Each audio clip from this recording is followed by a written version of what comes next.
ating pork chop. Come on, makahamustisa. Hali po kayo, kain po tayo ng pork chop at saka vegetables. Nagluto po ako. Samahan niyo ako. Ayan. Buksan na natin. Ayan ang ating pork chop. Tingnan natin. Ayan. Tingnan natin, guys. Okay, init. Yan ang aking pork chop. Ayan. Linagay ko po dito yung slice the potato and then carrots and broccoli. Ayan. Okay. Ito ang ating pork chop. Ayan, guys, ang ating pork chop. Ayan.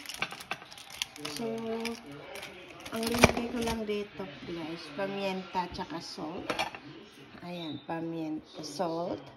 Budburan nyo lang ng salt. Tsaka pamienta. Ayan. Pamienta. And then, allspice. Ayan, spices. Sprinkler nyo lang. Ayan na siya. Tapos, isiwain nyo lang ang mixed vegetables. Ayan. Carrots, potato, broccoli. Ayan. Tapos, iyan nyo lang siya ng olive oil. Ayan, olive oil. Ayan, olive oil. Ganyan nyo lang siya ng olive oil. Ayan. And then, ilagay nyo sa oven ng mga 400 muna. 400. Ayan. Ang mga 5 minutes para uminit lang yung oven. And then, put to 325 o 350. Ayan. And then, i-bake nyo lang din siya. Bake. Dapat bake siya. Ayan. Ay, clean yan. Saan yung bake? Ayan, bake. So, hintayin nyo lang po siya ng mga 1 hour and a half. Siguro, slow cooking lang siya. Pero tingnan nyo lang din siya, guys, kung baka masunog siya. And then, ibudbud, ilagay nyo na yan dito sa bandeha. Ayan. And then, lagyan nyo lang siya nito, non-stick na papel.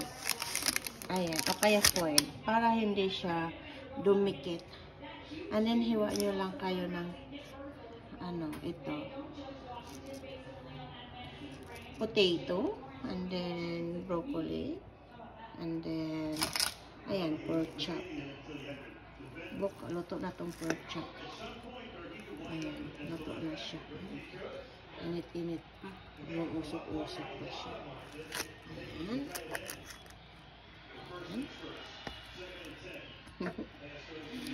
Ayan, guys. Halika, samahan niya ako. Plating na natin.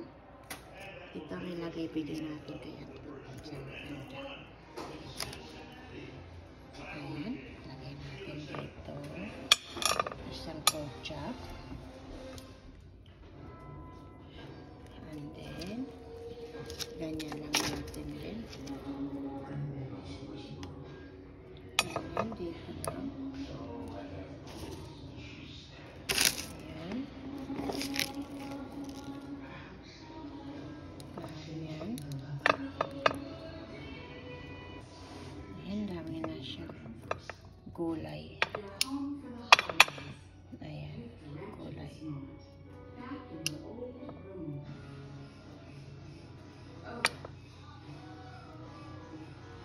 And then, mag-slice lang tayo ng kamatis. Ayan, slice. Ayan, slice ng kamatis. Ito yung aking kamatis. Ayan. Mag-slice tayo. Ayan, hiwa na kamatis na. So, ilagay natin doon sa plate natin. Transfer lang natin dito. Ayan. Tada! Yan ang ating pork chop. Ayan. Lagyan natin ng ating lemon or butter. Ang ating pork chop. Ayan. Ayan. Lagyan na natin sa ibabaw. Butter tsaka lemon lang siya. Para may lasa din. Ayan. And then, ayan na.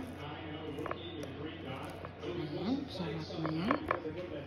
Okay guys, thank you so much for watching. Ayan. Kain na po tayo.